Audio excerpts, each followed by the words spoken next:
Quel budget pour 2026?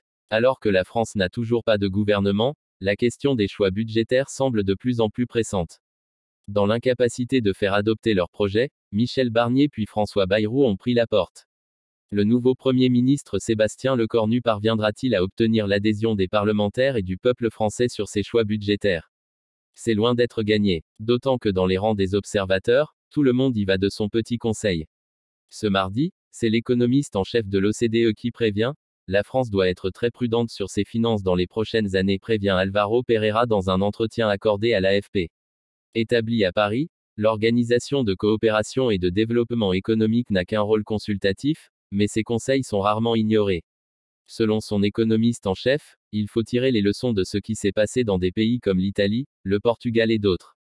Ces pays sont revenus à la discipline budgétaire, alors que la France continue d'augmenter le niveau de sa dette. La dégradation de l'agence Fitch. Il y a 10 jours, l'agence de notation Fitch avait rétrogradé la France, en la plaçant à A+. Elle juge ainsi improbable de ramener le déficit public sous 3% du PIB en 2029 comme envisagé par le dernier gouvernement. Le niveau de la dette française est estimé à 3 300 milliards d'euros, soit 114% du PIB. L'OCDE a révisé en hausse mardi après. Lire la suite sur 20 minutes. À lire aussi.